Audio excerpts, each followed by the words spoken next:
This team is a very, very smart basketball team. We've had really smart teams, but we were able to go much deeper in the playbook, I think, this year than we've ever gone before.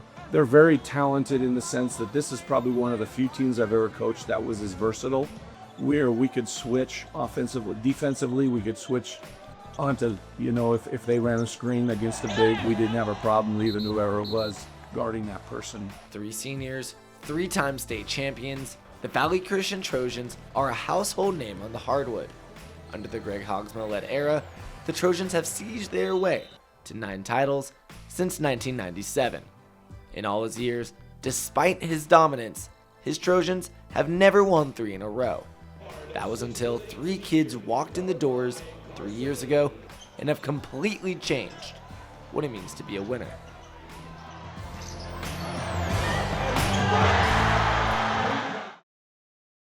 Carson and Kyle played against Danzeisen in a playoff game in 8th grade, and Hog's like, you got to go see the players we're getting. So I tuned in, I watched them play, and I text Hogs. I was like, they're going to be something special type of thing. I didn't think that they would be this special. I don't think anyone did. When they came in, we knew they were going to be really special because, their freshman year, Kyle and Carson specifically were put right into the state tournament game. They played before that, but they played major minutes in the state championship game when we were behind in the second half and helped us come back, which was awesome.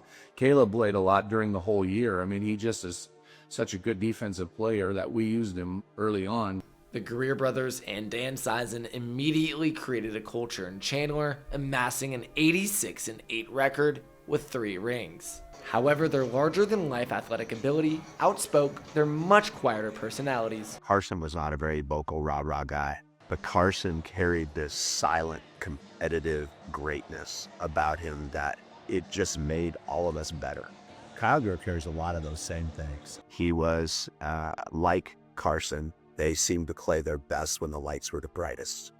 Wow, Caleb Danzeisen, he is the epitome of a Trojan.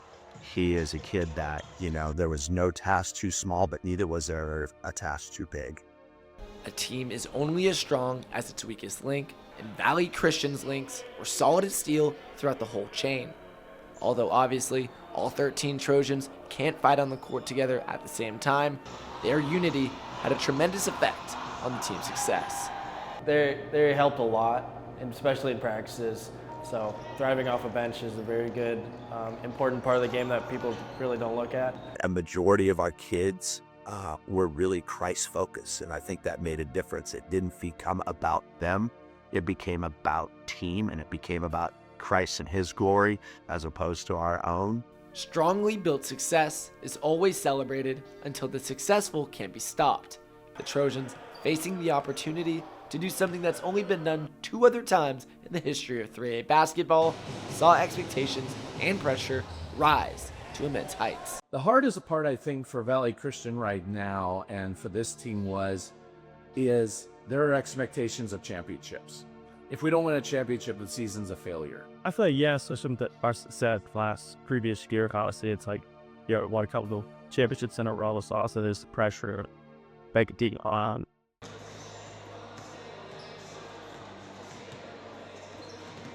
In the first round, the 26-3 Trojans hosted their first game against Coolidge High.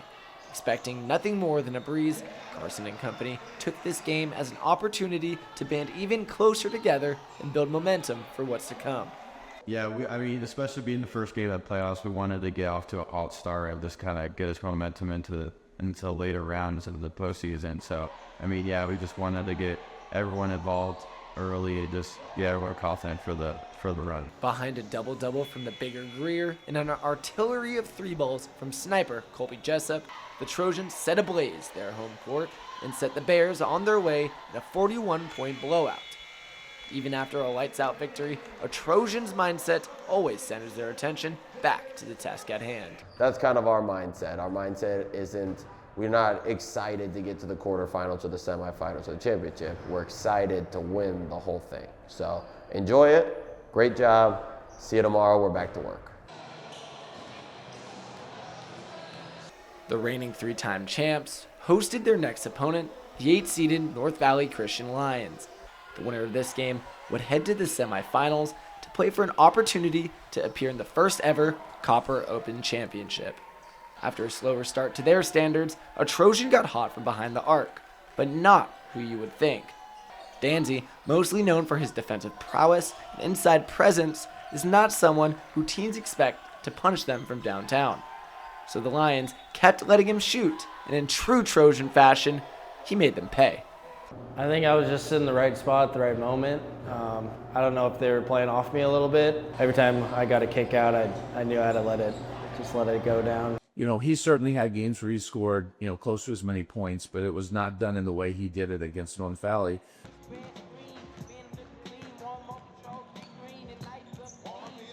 After 2 safe wins at home, the Trojans had a date with some bruisers from the Southwest in Yuma Catholic. The 5th-seeded Shamrocks were led behind a Lucky Patnay and Fernando Vasquez Lima 1-2 punch. And with new coach Thurman Schatzel at the helm, their slow grit and grind style was going to be a test for the run-and-gun Trojans. They have a new coach this year. He's got Division I experience. You can't pretend to match their physicality and their size and how they play. Yuma lived up to their grueling reputation and quickly got on a roll. Their intense pressure on defense, slick finishing inside, and their fans reaching a crescendo, Valley Christian officially had their backs against the wall. This continued level of play from the Shamrocks had them heading into the locker room holding an 11-point lead over the three-peating Trojans. You were to us curveball. I'm on their great coach. They really Tim did a lot of things we did not expect, which why we kind of got much days. In the playoffs are where true stars are made. Overcoming adversity is where legacies are cemented, and giving gasoline to the Trojan flamethrower would be the absolute worst thing for Yuma. Yet, that's exactly what occurred. So, most dangerous person when he's on has to be Colby. Colby is a grinder. He is someone who doesn't like to lose, and he was going to do whatever he could. And we kind of hopped on his back offensively a little bit and got some things done.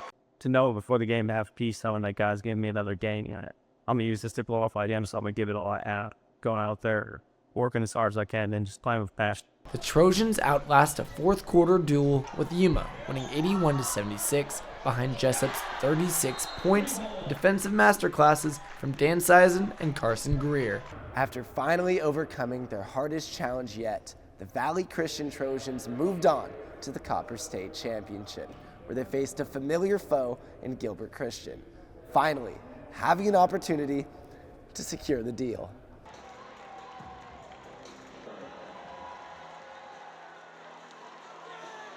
I mean, there was definitely nerves. I mean, it was going to be my very last basketball game, and against a rival, Gilbert Christian, want to go out with that win and that 4-beat. The Trojans and the Knights have met in the playoffs the last 2 years, both times resulting in Valley Christian's favor. Now, playing for the first ever Copper Open State Championship, both veteran superpowers had so much to fight for. Gilbert Christian was able to keep it close and stay afloat in the first half. The Trojans, struggling to make a run, had a spark ignite off the bench, and senior Justin Garcia, who hit 3 threes in a row. Coming off the bench, providing that spark, I knew I needed something to happen just for the team. Despite Garcia's barrage of threes, seniors Kyle Grier and Danzeisen were forced to sit on the sidelines due to foul trouble, which kept the game within reach for the Lions for the remainder of the first half. So that was a tough second quarter for me because I picked up my second foul late in the first quarter, so I had to sit out pretty much all of the second quarter, and I just wanted to be out there. Only up 4 at half, the Trojans needed to extend their lead fast, or else Gilbert's veteran team could end Coach Haagsma's Trojans' chances at a 4-peat. However, Coach Haags, who's been here before, relied on his experience and faith in his senior leaders. I think one of the things of being done this for 30 years is I don't get too rattled. I think my job is to make sure that all my players see that poise in me, and that will hopefully help them to stay poised in the moment as well. One of the big things about our seniors is they know how to do that very, very well. Just like clockwork, the trio of Trojans sparked off with the Twins taking over in their last game ever, and Danzy ending off how he started, disrupting everything defensively. Valley Christian's 21-10 run in the third paved the way to the Trojans winning their 4th state championship in 4 years, becoming just the 3rd team to do that in Arizona 3A history. One of 3 ever 4-peats in Arizona is insane. Again, I think the first champion was 1912. So whenever anything's happening before World War II, it's pretty good when you're one of the first 3 to ever do it. A prophetic ending to a historic career for the seniors, and yes, prophetic. 4 championships was expected from this senior trio, not from Coach Haags, not from anyone at Valley Christian. Number 5 himself, Carson Grier, walked in as a 14-year-old kid and saw nothing but greatness for his future.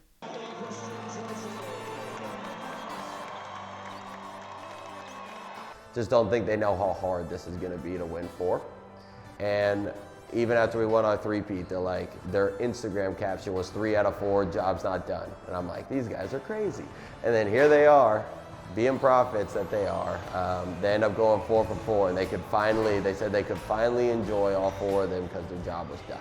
I mean, it was awesome just knowing that, like, I couldn't have done any better, like, going 4 for 4. There definitely will be no regrets there throughout my basketball career. So, I mean, it was a feeling of relief just knowing that all the hard work really paid off. It was a fun time here. I'm going to miss that to the coaches and the players, but, you know, can't really do anything more. 1-4-4, so it's pretty amazing. This to me was more for them than it was for anything else, because these seniors being able to accomplish the 4P, and when they go on, it's like they don't know anything other than state championships, which is pretty cool. That's what they get to tell people. We don't know what it means to lose your last game. They never did it. From 3 small 14-year-old kids to champions. Not once, not twice, not even 3 times, but 4 legendary years that have left a legacy in Chandler, Arizona forever. I have, like I said, I have a shadow box in my office that I don't wear rings on my fingers anymore. I just get them and I put them right in there. And however, what I do need is that the shadow box was built with only 1 shelf, and there's 10 rings now. I need 2 shelves, so I have to redo it. So that's pretty cool.